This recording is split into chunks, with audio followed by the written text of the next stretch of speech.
क्योंकि मेरा मानना है कि विश्व कल्याण के लिए सबसे जो महत्वपूर्ण ग्रंथ है वह है रामचरितमानस। और इसलिए हमने एक प्रकल्प चलाया, मैं आपको भी भेंट करूंगा अभी, घर घर मानस जन जन मानस।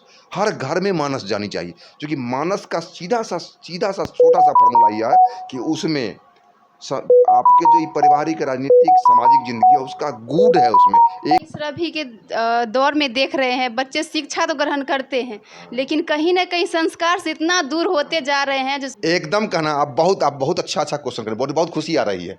एकदम हम लोग आज संपन्न तो हैं लेकिन शिक्षित नहीं हो रहे हैं, संस्कारित नहीं हो रहे हैं। और मेरा मानना ये है कि हम धनी नहीं हों, संस्कारित हों, हम सुखी नहीं हों, संस्कारित। आपने देखा होगा, मेरे यहाँ आए होंगे तो छोटे बच्चे हैं, आपसे परिचय तो नहीं जाना, आपका नाम तो नहीं जाना, किस धर्म से हैं, किस जाति से, उन्हें प्रणाम। मैंने उसको सिखाया कि बाबू जो भी आपके घर पे आते हैं आपसे बड़े ही होंगे तो उन्हें पाँव छोड़ के प्रणाम करो, अगर प्रणाम नहीं करते हैं पैर छू के तो हाथ जोड़ के भी नमस्ते कीजिए।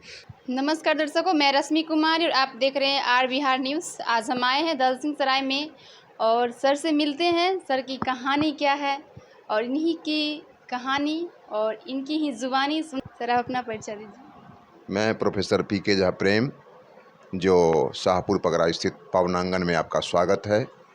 हम एक सामान्य कृषक परिवार से हैं लेकिन शिक्षा से लगाव रहा है, शिक्षाविद के रूप में अपनी पहचान बनानी चाहते हैं और यहाँ से लेके राजधानी दिल्ली तक शिक्षा के मुकाम को हासिल करने के लिए, आम जन तक शिक्षा को पहुँचाने के लिए और उन शिक्षा को गांव तक पहुँचाने के लिए वहाँ से फिर यहाँ आया और लगातार यहाँ अपने कर्मों से, अपने विचारों से, अपने कार्यपथ से, अपने विचार पथ से लोगों को आलोकित, प्रकाशित और शिक्षित करने का प्रयास कर रहा हूँ।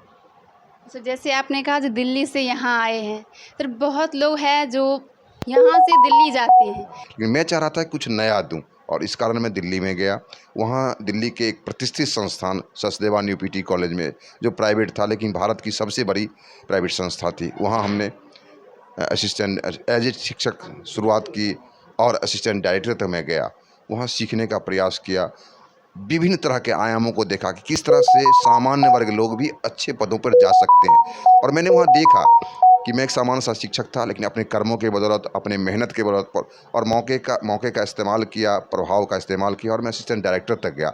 मैंने देखा कि वहाँ शिक्षक भी बिहार के, मैनेजमेंट के लोग भी बिहार के, बच्चे भी बिहार के और जा रहे हैं दिल्ली में। मैंने सोचा क्यों नहीं ये बात अपने गांव की तरफ दिया जाए। सरकमस्टांसेस भी ऐसा बना, परिस्थितियां भी ऐसी आई कि मुझे वापस आना पड़ा बिहार, कुछ पारिवारिक कारणों से, सामाजिक कारणों से। और जब आया तो मैं यहाँ भी चाहता तो अच्छे संस्थानों में जा सकता था, प्राइवेटों में। जैसे मैं एमएड था, डबल नहीं ट्रिपल एमए था मैं, अपने ज्योग्राफी से, मैथिली से, हिंदी से और एजुकेशन से 4 टाइम्स एमए हमने की, बीएड किया, एमएड किया। निश्चित रूप से अच्छे कॉलेज में मैं जा सकता था, बीएड कॉलेज में, एलएलबी की, मैं अच्छा प्रैक्टिस भी कर सकता था, पीएचडी में कर रहा था।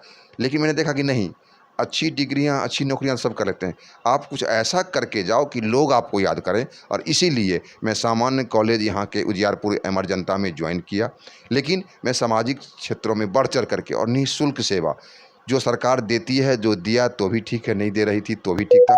एक अच्छे परिवार से था इसलिए मुझे बहुत आर्थिक परेशानी नहीं थी और मैंने लगातार गरीब, उपेक्षित और ख़ास के महिलाओं में, चूँकि अवेयरनेस महिलाओं में चाहिए था। मेरे गाँव में दुर्भाग्य है कि हम बड़े परिवार होते हुए हमारे यहाँ से कोई बीए पास नहीं की थी। मैंने अपनी बच्ची को पढ़ाया और वो MA in English, last year शादी हुई उसकी, पहली बच्ची से वो एमए टू इंग्लिश। उससे पहले सिर्फ एक हिंदी में मीरा झा, जो गर्ल हाई स्कूल के सेवा निवृत्त हुई हैं, वो एमए की थी महिलाओं में, दूसरी हमारी बच्ची ही की थी। तो मैंने देखा कि नहीं, लड़कियों की, जो लड़कियां में झिझक होती है, गांव का परिवेश है, यहाँ लोग जाने नहीं देते हैं, तरह तरह की कमेंट। मैंने कहा कि नहीं, बच्चों को। और तब आपको जान के आश्चर्य होगा, इस गाँव की कई लड़कियाँ ज्योग्राफी ऑनर्स, चूँकि मैं ज्योग्राफी से था, लड़के ज्योग्राफी नहीं पढ़ते और लड़कियाँ यहाँ ज्योग्राफी से ऑनर्स की, पीजी की। आज भी कई बच्चे ज्योग्राफी से पढ़ते हैं और आते हैं। तो मैंने चाहा कि नहीं। और दूसरा बात कि उपेक्षित है, यह पिछड़ा इलाका है, चकवाहुद्दीन पंचायत बहुत पिछड़ा है, हरिजन की बस्ती है, अल्पसंख्यकों की बस्ती है, ब्राह्मण, उच्च वर्ग के बहुत कम लोग हैं। मैंने चाहा कि उनमें शिक्षा जाए और आज मुझे गर्व हो रहा कि यहाँ आसपास में दर्जनों एमए हो गए, एमएड हो गए, बीएड हो गए, पीएचडी भी कर रहे हैं लोग, वकालत भी कर रहे हैं। चाहे महात्मा गांधी, जैसे आपने कहा ना, मैं तो यहाँ से लौटा दिल्ली से, महात्मा गांधी तो विदेश से लौटे थे, नहीं, नेहरू जी तो विदेश से लौटे थे, सुभाष चंद्र बोस तो विदेश से लौटे, स्वामी विवेकानंद तो विदेश से लौट के आए थे। वो वहाँ भी रहते नहीं, अमेरिका में उनको लोग सम्मान कर रहा था, लेकिन कहे नहीं, पहले हमको भारत को जगाना, हम जगेंगे तो विश्व जगेगा, विश्व जगेगा संपूर्ण संपूर्ण विश्व का कल्याण होगा। यही तो हमारा मूल है। आने का क्या उद्देश्य है? हम भी जिएं और औरों को भी जिलाएं, विश्व सुखमय हो, यही कामना करते हैं। और इसीलिए हम लोगों का प्रकल्प है घर घर मानस जन जन मानस, जो हम अभी आप लोगों को भी भेंट करेंगे और आग्रह करेंगे कि आप पढ़ें ना पढ़ें, आप सनातनी है इसलिए घर में एक रखें जरूर।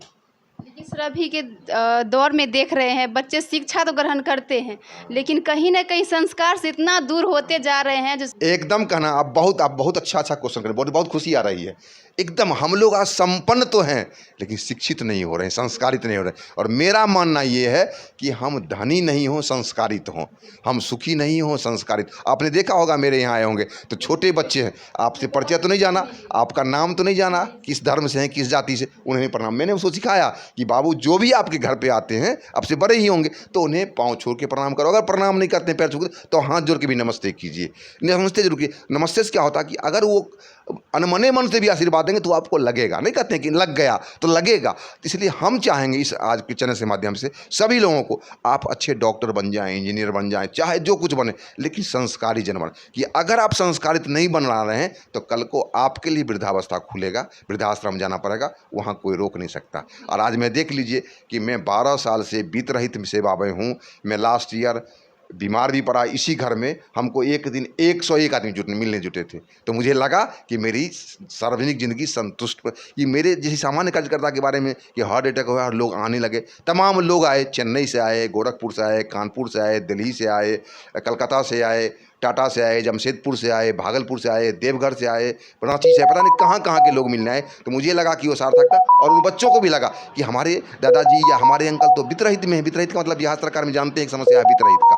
हम प्रोफेसर तो हैं लेकिन दरमाहा हमको 8 साल बाद मिलता है, 10 साल मिलता है, लेकिन फिर भी सम्मान। तो उन बच्चों में तो लगा कि पैसा ही सब कुछ नहीं है, संस्कार भी अच्छा। वो देखा और आज भी कहते, आज ही जब बच्चे हमारे आपके यहाँ गए तो हमें जब मंच पर दिया गया, हमें सम्मान किया, तो बच्चे आके घर पे कह रहे थे दादाजी तो हमको छोड़ने गए थे लेकिन देखिए दादाजी को सम्मान किया गया। तो यह तो कहीं ना कहीं संस्कार से जुड़ा हुआ। इसलिए हम आग्रह करेंगे कि निश्चित रूप से आप उसको शिक्षित प्रशिक्षित भी करें लेकिन संस्कारित भी करें। अगर संस्कार करते हैं, संस्कार खास के लड़कियों में, तो वह एक घर नहीं पूरा गाँव। आज शाहपुर की लड़कियाँ, आप जिस गाँव में जाएंगे, शाहपुर की सफलताएँ मिली। गाँव में हमने प्राइमरी स्कूल जहाँ हमने पढ़ा था प्राइमरी में, आज वो +2 हो रहा है, हमारे पूर्वजों का दिया हुआ है। हमने इसको बनाने का प्रयास किया।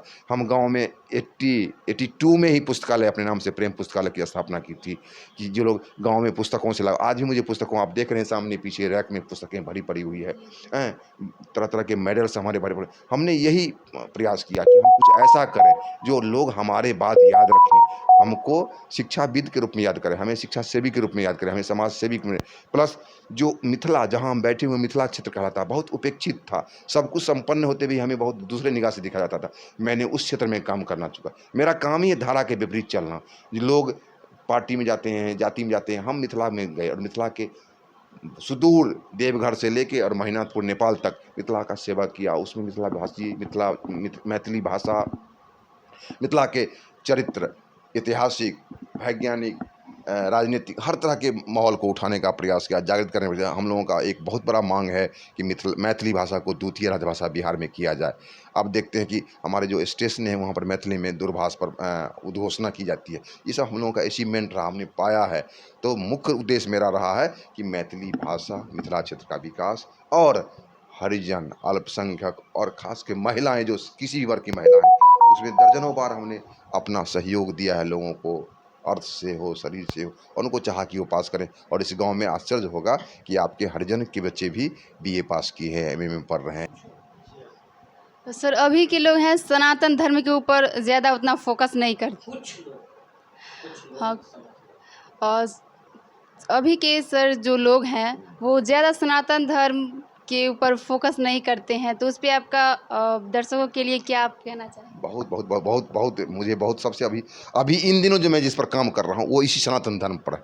ये बड़ा वाइटल है और बड़ा क्रिटिकल भी है। अभी सनातन कहने ही से लगा कि पता नहीं ये हिंदू होगा, लाल झंडा होगा, भगवा झंडा होगा। मैं ऐसा नहीं मानता हूँ। भारत हमारा सनातन रहा है और रहेगा भी। सनातन मानने का यही नहीं कि हम जनेऊधारी हों, टीका करें तभी सनातन। सनातन का मतलब है धर्म की जो सिंपल परिभाषा है। मैं बता दूं कि मेरा एक परिचय यह भी है कि जो बिहार में एक संस्था है श्री रामचरितमानस प्रचार संघ, उसका मैं प्रदेश संपर्क प्रमुख हूँ और प्रवक्ता भी हूँ। उसमें इसलिए मुझे जुड़ा गया कि मैं संपर्क में रहता हूँ, घूमता रहता हूँ। तो जो हमारे आदरणीय हैं आचार्य संजय शास्त्री जी, वो उसके महामंत्री, उन्होंने कहा कि आप इसको देखें। मुझे बड़ा खुशी हुआ। मैं रामायण से बहुत इंटरेक्ट था, लेकिन जब पिछले 2 साल पहले आपने देखा होगा कि जब कोरोना आया था, तो इसी घर पे हॉल में बैठा रहता था। तो मेरे छोटे पोता जो हैं या पोती जो 5 साल और 7 साल के होते थे, रामायण मैंने देखा। और आज मुझे आश्चर्य होता है कि वो रामायण का, अभी आप देखेंगे अगर चाहेंगे तो उनका भी इंटरव्यू दिला दूंगा, वो रामायण के ऐसी ऐसी टिप्स बोलेंगे जो बड़े बड़े लोग नहीं जानते हैं। तो मुझे लगा कि नहीं, यह बात उसको जानना चाहिए और समूचे विश्व को जानना चाहिए, क्योंकि मेरा मानना है कि विश्व कल्याण के लिए सबसे जो महत्वपूर्ण ग्रंथ है वह है रामचरितमानस। और इसलिए हमने एक प्रकल्प चलाया, मैं आपको भी भेंट करूंगा अभी, घर घर मानस जन जन मानस। हर घर में मानस जानी चाहिए, क्योंकि मानस का सीधा सा छोटा सा फॉर्मूला यह है कि उसमें आपके जो ये पारिवारिक राजनीतिक सामाजिक जिंदगी है उसका गूढ़ है। उसमें एक भाई का भाई के साथ कैसा व्यवहार होना चाहिए, एक बहन का भाई के साथ कैसा होना चाहिए, एक पति का पत्नी के साथ कैसा होना चाहिए, एक दोस्त का दोस्त के साथ, और एक दोस्त का शत्रु के साथ कैसा होना चाहिए, राजा का प्रजा के साथ, सारी तकनीकी उसमें दी गई है। और हमें लगता है कि जो रामचरितमानस का आत्मसात कर लेगा, ना उसे परिवार में कोई समस्या होगी, ना उसके समाज में कोई समस्या होगी, ना उसके राष्ट्र में कोई समस्या होगा। तब इन दिनों जो आपने कहा है सनातन, यह एक चल गया है कि रामायण को गाली दो तो आप चर्चित हो जाओगे। तो मुझे चर्चित में तो आना नहीं। हमें लगता है कि नहीं, चाहे आप जिस धर्म को मानते हैं मानिए, लेकिन हमारे पिताजी का एकदम आप बहुत माकूल कर रहे हैं। अक्सर यही होता है, आज आपने वहाँ भी देखा होगा कि मैं सिर्फ भाषण नहीं दिया, मैं अपने घर के 3 बच्चों को ले गया ये दिखलाने के लिए, देखिए मेरे बच्चे जबकि सक्षम है, पेंटिंग का वहाँ सारा सुविधा हमारे घर पर भी है, लेकिन मैंने कहा कि नहीं वहाँ जाएंगे, और मैं खुद पहुँचाने गया ताकि देखें।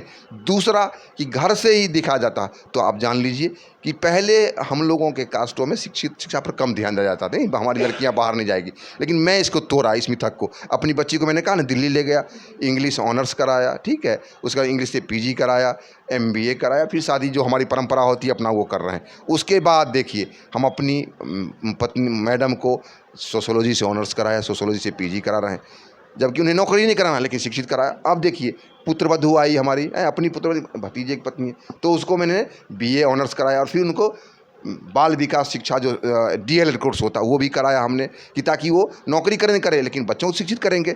तो हम शिक्षा पर पूरा ध्यान देते हैं। हमारी और एक पुत्र है वो MBA है, एक और पुत्रवधू है वो भी ग्रेजुएशन है, ठीक है।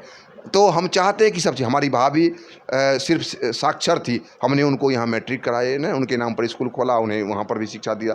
तो मैं चाहता हूँ कि घर से ही शिक्षा, क्योंकि हम जब करेंगे ना और तब बोलेंगे तो उसका प्रभाव पड़ेगा, वरना लोग वहीं पर गाली देंगे, साला अपने घर के तो पढ़ाता नहीं है, दूसरे को है ना भाषण दे रहा। तो मेरा मानना है कि हम सिर्फ बोले नहीं, हमारी क्या सहभागिता हो और भागीदारी हो ये दिखलाना चाहिए। दर्शकों, PK सर का जो बातें हमसे हुई वो आप लोगों को कैसा लगा कमेंट में ज़रूर बताइएगा। लोगों से यही हमारी गुजारिश रहेगी, जब अपने बच्चों को शिक्षा के साथ साथ संस्कार देना कभी ना भूलें। धन्यवाद।